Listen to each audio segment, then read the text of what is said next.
Nous allons aujourd'hui étudier les contrastes.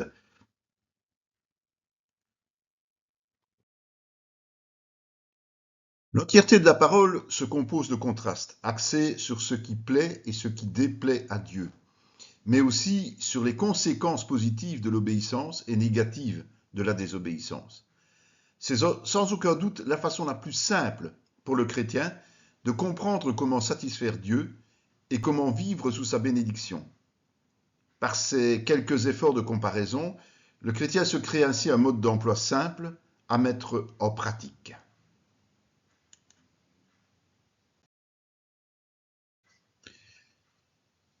Première étape, choisir un passage.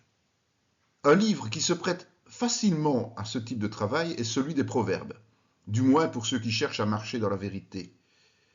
Pour sa part, le chapitre 28 de Deutéronome synthétise au mieux les conséquences bénéfiques et maléfiques en fonction de notre obéissance à Dieu ou non. D'autres contrastes sont tout aussi intéressants, mais doivent parfois faire l'objet de recherches un peu plus approfondies. Nous penserons par exemple aux béatitudes versus les malédictions.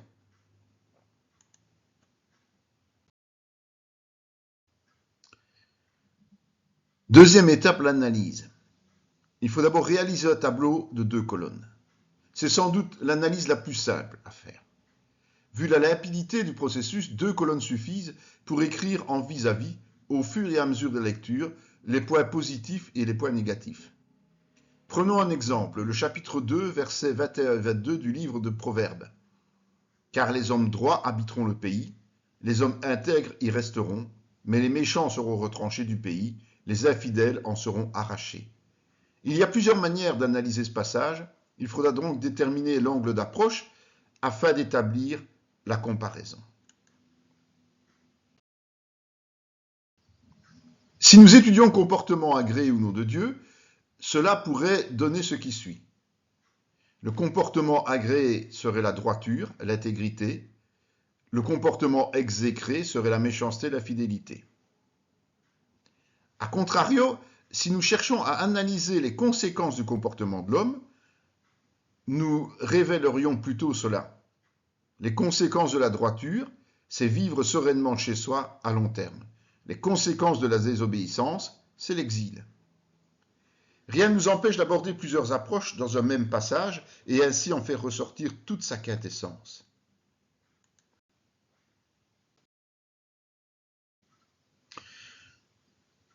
Deuxième point de l'analyse, c'est de regrouper les données récoltées par thème.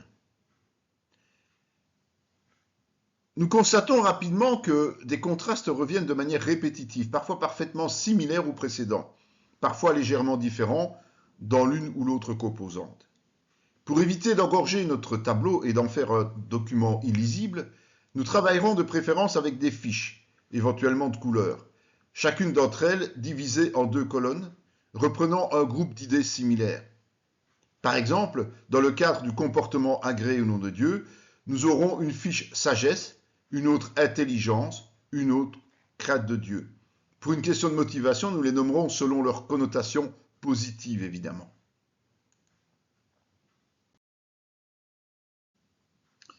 Troisième point de l'analyse, c'est de comparer avec d'autres passages bibliques. Même si notre étude se cantonne à un livre ou à un chapitre, il n'est pas inutile de compléter la recherche par d'autres passages vantant l'un ou l'autre item retenu sur nos fiches. D'autant plus si notre étude concerne un livre de l'Ancien Testament. Démontrer que ces principes sont aussi d'application dans le Nouveau Testament peut s'avérer nécessaire lorsque nous partageons les fruits de notre travail avec des chrétiens encore peu affermis. Ainsi, si nous avons étudié les comportements à tenir et ceux à rejeter selon le livre des Proverbes, il sera certainement intéressant de nous arrêter au 5e chapitre de l'épître de Galates en ce qui concerne les fruits de la chair et les fruits de l'esprit.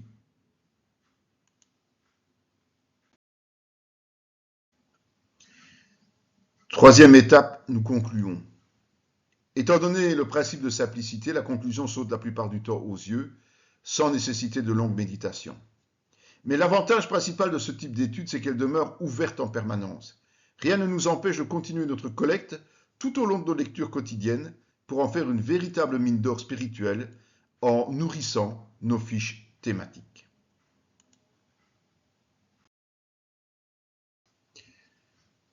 Un exemple pratique, Deutéronome 28, les bénédictions et les malédictions. Afin d'illustrer nos propos, nous allons justement analyser les contrastes entre ces bénédictions et malédictions. La particularité de ce chapitre est qu'il est divisé en deux parties. Les versets 1 à 14 pour les bénédictions, les versets 15 à 68 pour les malédictions. Cela nous fait dire, dès avant de décortiquer le texte, que les malédictions sont plus nombreuses que les bénédictions. Alors une première approche, c'est de trouver le facteur déclenchant. Pour les bénédictions, par exemple, c'est obéir à la voix de Dieu en observant et pratiquant tous ses commandements. Lorsque l'on obéit à la voix de Dieu, simplement, marcher dans les voies de Dieu, ne pas détourner le regard de la vérité pour servir d'autres dieux. Et les malédictions, eh bien, c'est exactement l'inverse, ne pas obéir à la voix de Dieu, ne pas craindre Dieu, abandonner les voies, refuser de servir Dieu au milieu de l'abondance.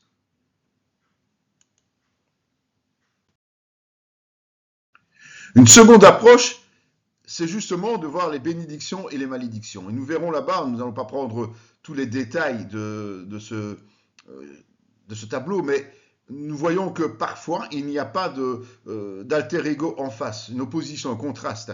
Mais nous reprenons quand même tous les items de bénédiction, tous les items de malédiction, et nous essayons de les regrouper l'un face à l'autre pour pouvoir se faire une idée claire de ces contrastes.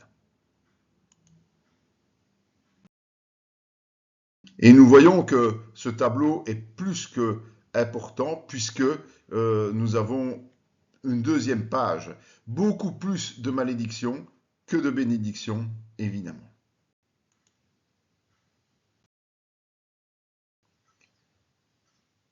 La troisième approche possible, c'est qu'est-ce qui est béni et qu'est-ce qui est maudit.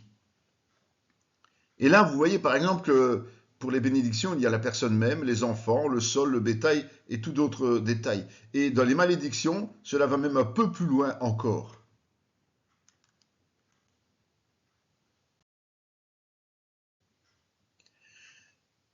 Pour compiler les données, eh bien, nous pouvons dire que lorsque nous comparons les deux situations, nous pouvons affirmer qu'elles sont totalement en opposition.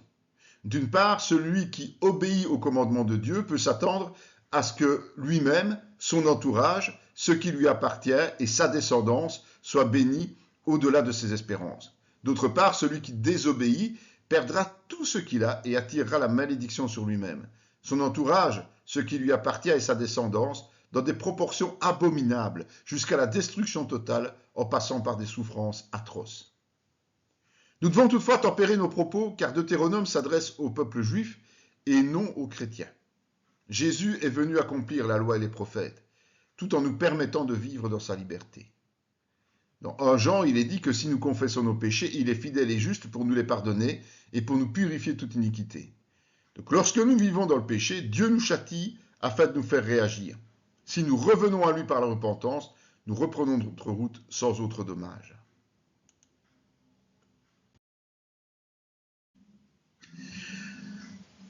L'étude des contrastes est la plus simple, mais elle ne s'applique qu'à certains passages bibliques. Lorsque quelqu'un naît de nouveau, conseillons-lui de se mettre sans délai à l'analyse des proverbes selon ce principe. Accompagnons-le si nécessaire.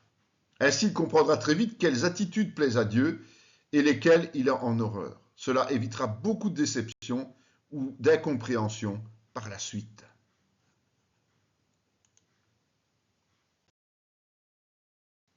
Ainsi s'achève cette partie 9 de l'étude en utilisant les contrastes. Nous vous invitons à regarder nos autres vidéos de formation, que ce soit l'étude de la parole ou bien d'autres. Nous avons une formation complète en théologie. Vous êtes invités à y participer si cela vous intéresse. Soyez bénis.